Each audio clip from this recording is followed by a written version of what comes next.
Assalamualaikum warahmatullahi wabarakatuh, teman-teman semuanya. Hari ini kita akan membuat sebuah penanaman biji tomat untuk pembibitannya.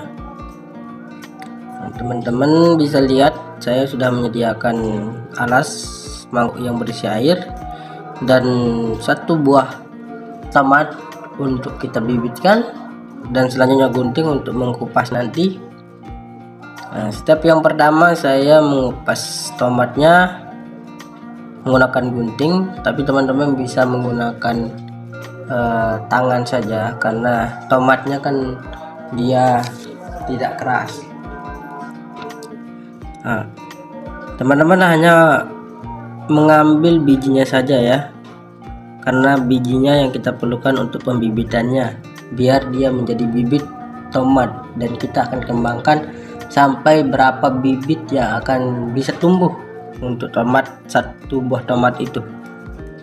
Setelah saya mengambil bijinya ini, saya tidak memerlukan daging atau kulit yang ada pada tomat tersebut. Nah, saya hanya membuangnya dan tidak menggunakannya. Nah, oke teman-teman, setelah itu bijinya sudah saya ambil semuanya tanpa terkecuali, dan saya buang kulit atau daging yang ada dalam tomat tersebut.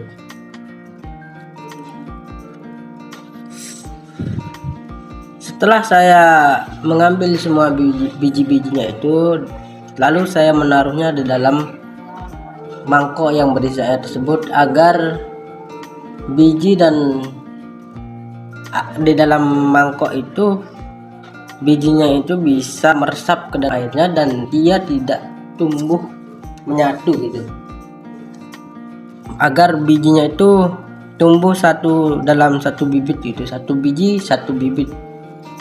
Kalau kita tidak melakukannya ini, bisa jadi dua bijinya itu satu bibit teman-teman, dia bergumpal gitu. Oleh karena itu, kenapa saya menggunakan mangkok yang berisi air, agar dia bisa berpisah antara biji yang satu sama biji yang lain. Setelah saya sudah memasuki ke dalam air, lalu saya membawanya ke dalam tempat yang dimana kita akan di sana untuk menanam bijinya itu. Nah, saya taruh dulu di tempat ini dan saya membiarkannya beberapa detik agar bijinya itu melarut di dalam air itu dan memiliki kadar yang bisa meresap gitu nantinya.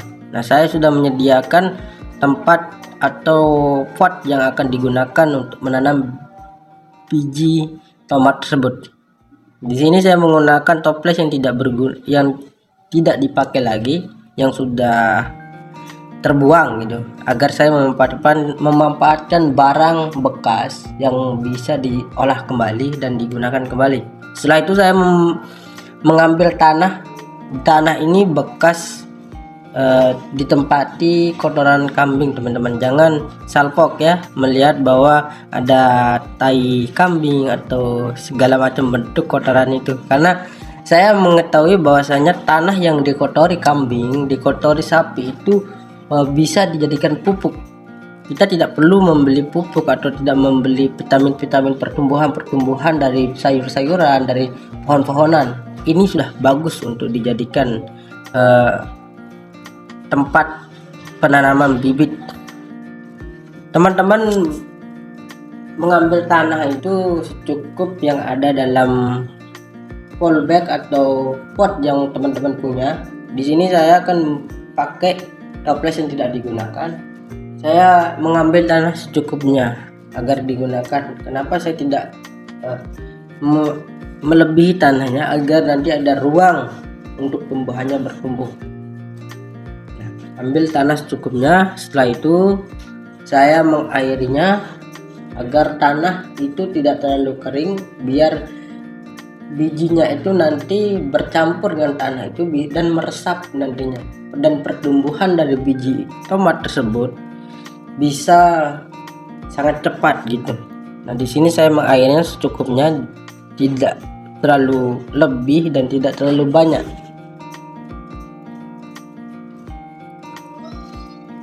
Setelah saya mengairi tanah tersebut, saya membawanya ke tempat di mana kita akan menanam bibit atau biji tomat tersebut. Tetapi saya melihat bahwa air yang ada di dalam itu masih mengenang, dan saya menggunakan sawit untuk mencocokinya untuk airnya bisa mengalir ke bawah dan masuk ke dalam bawah toples tersebut.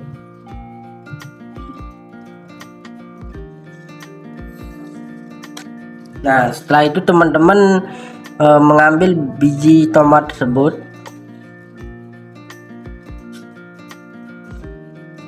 tetapi terlebih dahulu saya memasuki dalam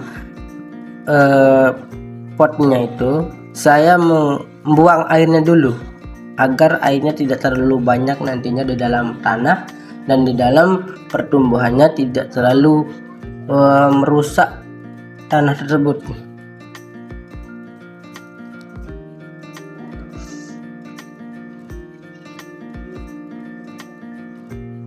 Oke teman-teman, sudah. Nah, di sini airnya sudah sedikit dan saya taburi ke dalam potnya. Setelah saya taburi dan merata agar pertumbuhannya itu tidak terlalu bercampur dengan biji-biji yang lain, biar kita lihat nantinya berapa bibit yang akan tumbuh dalam tomat tersebut. Teman-teman bisa request apa yang mau saya buatkan. Jangan lupa di kolom komentar apa yang seandainya saya bisa buatkan tumbuh-tumbuhan sayuran apa.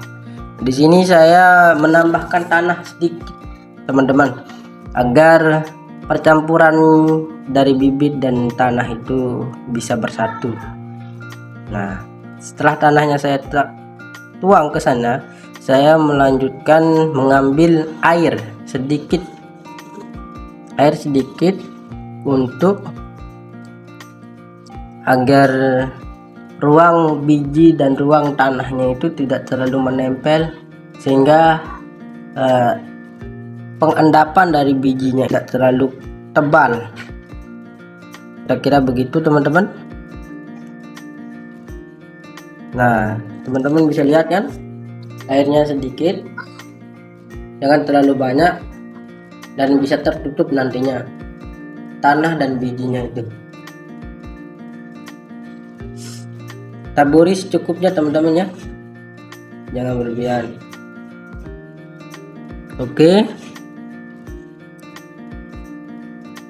teman-teman, besok kita lihat ya seberapa tumbuh dan seberapa banyak bibit dan biji